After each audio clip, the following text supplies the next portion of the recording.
What you have to understand is that avoidant individuals don't just stumble into patterns by accident, they construct them, often over years, sometimes decades.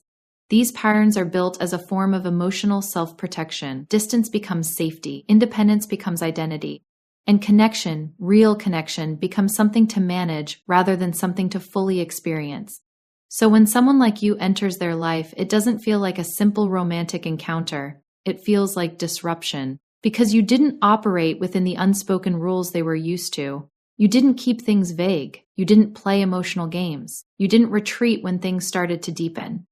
Instead, you remained consistent. You showed up with clarity, with presence, with an openness that wasn't conditional or calculated. And that's where the shift begins. Avoidants are accustomed to relationships that allow them to maintain control, connections that stay just distant enough to avoid true vulnerability. But with you, that distance started to collapse. Conversations carried weight. Silence carried meaning. Your presence required engagement, not avoidance. You introduced something unfamiliar, emotional accountability. Not in the sense of demanding or pressuring, but simply by being genuine, by responding honestly, by expecting authenticity in return without even needing to say it out loud. And for someone who has spent their life avoiding emotional exposure, that kind of environment is both compelling and destabilizing. This is where many people misunderstand avoidant behavior. They assume the withdrawal is a reaction to something lacking. But in cases like this, it's often the opposite. The connection is not too weak, it's too real, because real connection removes the option of hiding. When you encounter someone who meets you at a surface level, you can maintain your defenses without consequence. But when someone sees you not just your strengths, but your inconsistencies, your guardedness, your hesitation, it creates a kind of psychological tension. A conflict between the desire for closeness and the fear of what that closeness demands. And you, whether you intended to or not, brought that conflict to the surface. You didn't force them to confront it. You didn't push them into some dramatic realization. You simply existed in a way that made their usual patterns insufficient. Their distancing strategies, their emotional detachment, their ability to compartmentalize, none of it functioned the same way in your presence. That's why the experience with you feels different to them, even if they can't articulate it. Because you weren't just another connection they could categorize and manage. You represented a different kind of relational dynamic, one that required them to either evolve or retreat. And for avoidant individuals, retreat is often the more familiar choice. Not because it's better, but because it's known. Because it preserves the identity they've built around self-reliance and emotional control. Stepping into something deeper would mean questioning that identity, and that's not a small shift. That's a fundamental restructuring of how they see themselves and how they engage with others. So instead, they pull back, they create space, they rationalize the distance, they convince themselves that something is off, that the timing isn't right, that the connection isn't sustainable. But beneath all of that reasoning is a simpler truth. They were confronted with something they didn't know how to navigate. And that something was you. You didn't just participate in their pattern, you interrupted it. You showed them, perhaps for the first time, what it feels like to be in a connection that isn't driven by avoidance or control, but by presence and authenticity. And once someone experiences that, even briefly, it doesn't disappear. It stays with them. It lingers in the way they think about relationships, in the way they compare future connections, in the quiet moments when they reflect on what felt different.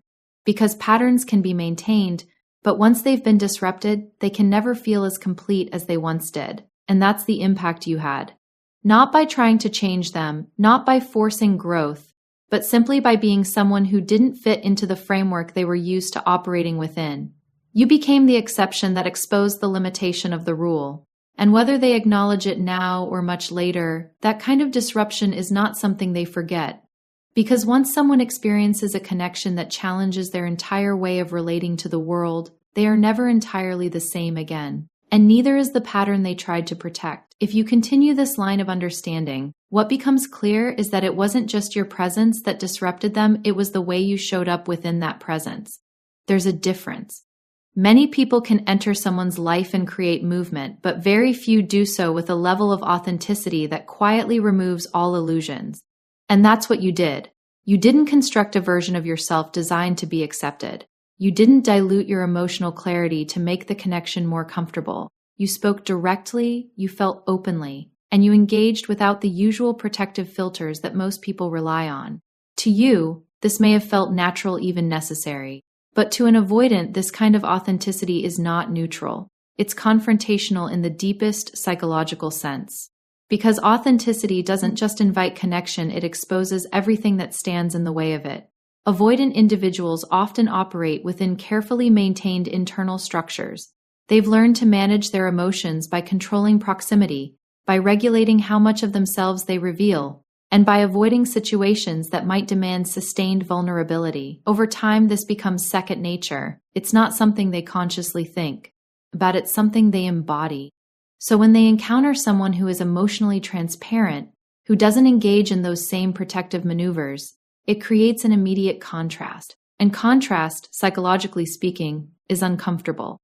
It highlights the gap between who they are and what is being offered. You weren't asking them to be different. You weren't issuing ultimatums or applying pressure, but your very way of being made it difficult for them to remain unchanged. And that's where the fear begins to surface. Not the kind of fear that is loud or obvious, but the kind that operates beneath awareness. The kind that shows up as hesitation, as subtle withdrawal, as an unspoken sense that something is too much, even when nothing objectively is. Because what they were actually responding to was not you as a person, but what you represented. You represented emotional openness without defense. You represented connection without control.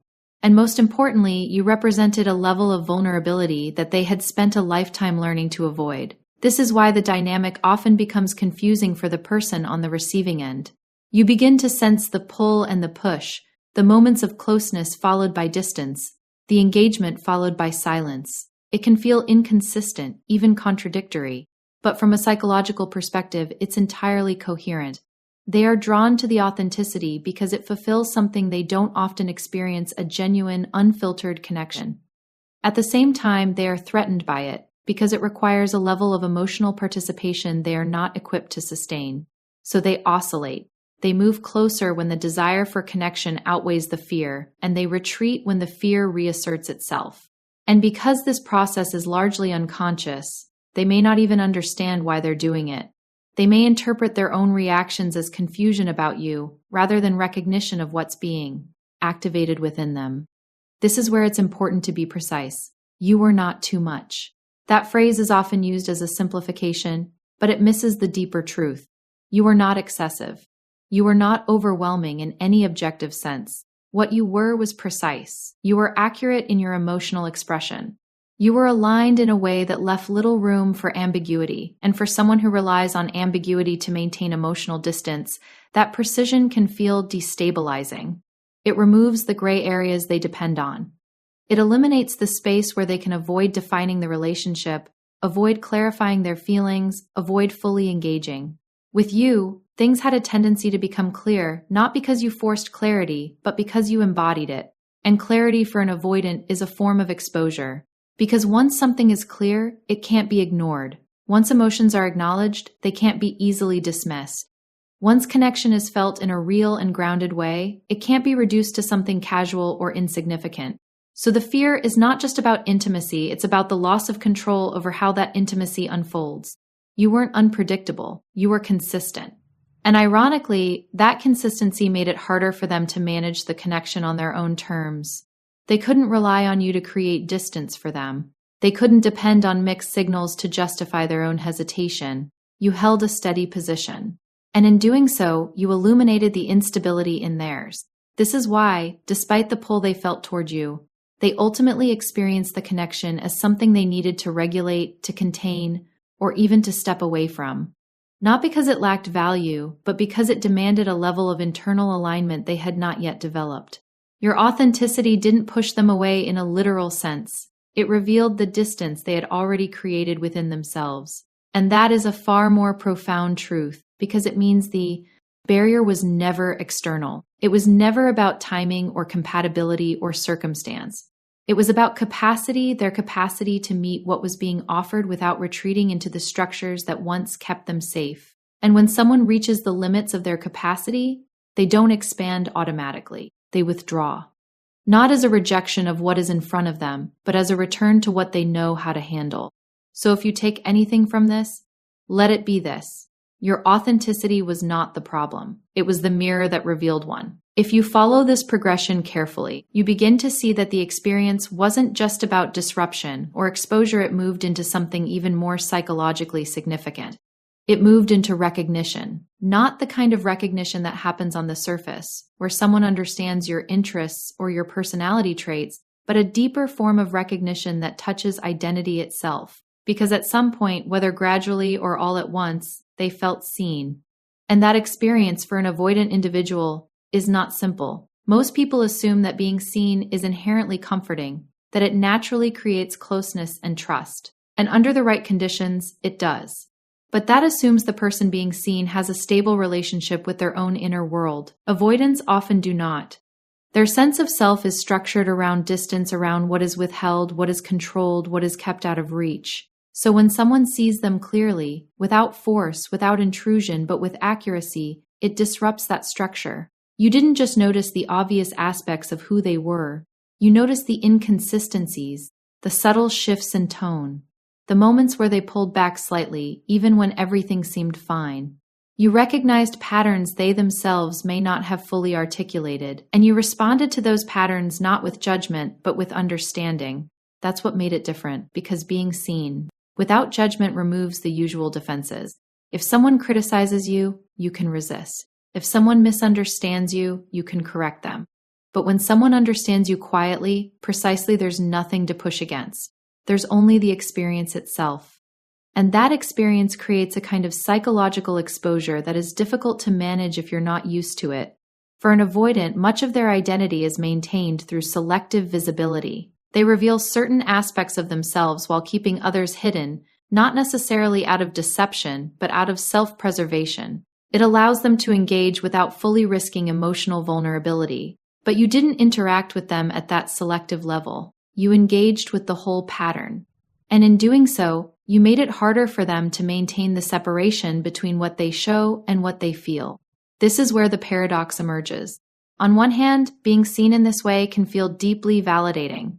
It creates a sense of connection that is rare and, in many cases, deeply desired. It answers a quiet question that many people carry. Would someone understand me if I allowed them to? With you, that question was answered. But on the other hand, that same experience introduces a level of emotional exposure that can feel destabilizing. Because once someone sees you clearly, the distance you rely on no longer feels as effective. The roles you play, the boundaries you maintain, the control you exert, all of it becomes more transparent. And transparency, for someone who depends on control, can feel like vulnerability in its most intense form. So what happens? They begin to feel both drawn and unsettled at the same time. They may find themselves opening up in ways they didn't intend to, sharing thoughts, feelings, or experiences that they typically keep private. And for a moment, this can feel natural, even relieving. But afterward, there's often a sense of overexposure, a realization that they've stepped outside their usual boundaries, and that realization triggers a response. Not necessarily a conscious decision, but an internal correction. A need to reestablish distance, to regain control, to return to a version of themselves that feels more manageable. From the outside, this can feel confusing. One moment, there is depth, openness, a sense of real connection. The next, there is distance, restraint, even emotional absence. It can seem inconsistent, as though the connection itself has changed. But in reality, what changed was their level of comfort with being seen. Because being seen is not just about connection, it's about accountability to one's own emotions. It removes the ability to remain detached from what you feel. And for someone who has spent a significant part of their life maintaining that detachment, this can feel overwhelming. You didn't demand that they confront themselves. You made it possible. And that possibility is powerful, but also confronting. Because once it exists, it can't be ignored entirely. Even if they step back, even if they create distance, the awareness remains. The knowledge that someone saw them clearly and accepted what they saw without turning away. That's not something that fades easily. It stays, often quietly, in the background of their thoughts. It influences how they interpret future connections. It reshapes, even slightly, their understanding of what it means to be known by another person. And yet, despite all of this, the initial response is often retreat. Not because the experience lacked meaning, but because it had too much of it. Because it touched parts of them that were not fully integrated, not fully understood, not fully accepted within themselves. So they step back not from you as a person, but from the level of exposure that came with being connected to you. And this is where clarity becomes essential. You were not invasive. You were not overwhelming. You did not cross boundaries in some inappropriate way. Simply saw them. And in doing so, you revealed both the depth of the connection and the limits of their readiness to sustain it. That is the tension at the center of this dynamic, the desire to be known and the fear of what being known requires. And if there is one thing to take from this, it is this. Being seen by the right person is not what breaks someone, it reveals whether they are ready to face themselves. If you carry this understanding to its natural conclusion, something important begins to emerge. The impact of a connection like this does not end when the connection itself ends. In many ways, that is where its influence becomes most visible. Because once you are no longer present, the dynamic changes. There is no longer a need to manage closeness in real time. There is no immediate pressure to respond, to engage, to regulate emotional distance. What remains instead is space, and within that space, reflection. And reflection for an avoidant individual is often delayed but not absent. When you were there, the focus was on maintaining equilibrium, keeping the connection at a level that felt tolerable. But once you're gone, that balancing act is no longer required. The defenses that were once actively engaged begin to lower, not because they've consciously decided to change, but because the stimulus that required those defenses is no longer immediate. And in that lowered state of resistance, something begins to surface. Memory. Not just of events, but of how those events felt. This is where the comparison begins, often unconsciously. They encounter new people, new interactions, new connections. And on the surface, everything may seem easier. There is less intensity, less pressure, less emotional demand. The interactions fit more comfortably within their established patterns. But something is missing, and it's not always obvious at first. It can appear as a subtle dissatisfaction, a sense that something is incomplete even when everything appears functional. Conversations may flow, but they lack depth. Connection may exist, but it doesn't resonate in the same way. There is engagement, but not the same level of presence. And that's when the contrast starts to form. Not because they are actively trying to compare, but because the mind naturally references past experiences to make sense of current ones. And what you represented, that combination of authenticity, consistency, and depth, becomes a point of reference. You become the standard they didn't know they had. This is not to suggest that they consciously idealize you or place you on some unreachable pedestal. In fact, avoidants often resist that kind of thinking. They may downplay the significance of the connection, reinterpret it, or focus on reasons why it wouldn't have worked. But even within that rationalization, the emotional imprint remains. Because what they experienced with you was not just another interaction. It was a disruption, an exposure, a recognition, all of the elements we've already explored. And experiences like that don't integrate easily into the existing framework. They stand apart. So when they move forward, there is a quiet awareness, even if it's not fully acknowledged. An awareness that something about that connection was different. This is where the internal tension reappears, but in a new form. On one hand, there is a desire for familiarity, for connections that align with their established patterns, that don't demand too much, that allow them to remain in control. On the other hand, there is now a reference point for something deeper, something more engaging, something that felt more real. And those two things don't easily coexist. Because once you've experienced depth, even briefly, it becomes difficult to fully settle for surface-level connection without noticing the difference. You may accept it, you may function within it, but you are aware of what it lacks. That awareness is the lasting impact. It doesn't always lead, refer to immediate change. It doesn't necessarily transform their behavior overnight. Avoidant patterns are deeply ingrained, and they tend to persist unless there is a conscious effort to address them. But the experience with you introduces a variable that cannot be removed. The knowledge that a different kind of connection exists. And over time, that knowledge has a way of resurfacing, in moments of solitude, in relationships that feel incomplete, in the quiet recognition that something meaningful was encountered and, for whatever reason, not fully embraced. This is why, even if they move on, even if they appear unaffected on the surface, the comparison remains. Not always in a dramatic or obvious way, but in a subtle, persistent form. You are not just remembered, you are referenced in how they evaluate emotional closeness, referenced in how they interpret authenticity, referenced in the unspoken question of whether they will encounter something similar again. And that question doesn't always have a clear answer, because connections like the one you offered are not common. They require a specific alignment not just of personalities, but of presence, awareness, and willingness to engage beyond surface-level interaction. You brought that alignment, and even if they were not able to meet it fully, they experienced it enough to recognize its significance. So the idea that they simply